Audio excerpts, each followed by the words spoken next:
നിങ്ങൾ weight loss ചെയ്യുന്ന സമയത്ത് മിഡ് മീലായി ഒരു ആപ്പിൾ കഴിക്കുകയാണെങ്കിൽ ഇതിൽ ഏകദേശം 95 കാലറീസും 4 ഗ്രാം ഫൈബറും 15 ഗ്രാം ഷുഗറുമാണുള്ളത്. കൂടാതെ ഇതിൻ്റെ ഡൈജഷൻ ടൈം വരുന്നത് 40 മിനിറ്റ്സ് ടു 1 അവർ ആണ്. ഇനി ആപ്പിളിന് പകരം ആപ്പിൾ ജ്യൂസ് കുടിക്കുകയാണെങ്കിൽ ഇതിൽ ഏകദേശം 150 കാലറീസ് ഉണ്ട്, 0 ഗ്രാം ഫൈബറും 30 ഗ്രാം ഷുഗറുമാണുള്ളത്. ഇതിൻ്റെ ഡൈജഷൻ ടൈം വരുന്നത് 20 to 30 മിനിറ്റ്സ് ആണ്. സോ വെയിറ്റ് ലോസ് ചെയ്യുന്ന സമയത്ത് ഏറ്റവും ബെസ്റ്റ് ഹോൾ ഫ്രൂട്ട്സ് കഴിക്കുന്നതാണ്. കാരണം ഇതിൽ ഫൈബർ ഉള്ളത് കൊണ്ട് തന്നെ നിങ്ങളെ നെക്സ്റ്റ് മീൽ വരെ വിശക്കാതിരിക്കാനായി ഇത് സഹായിക്കും.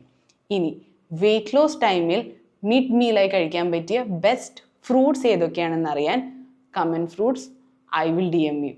And for such healthy informative videos, follow NAPFIT.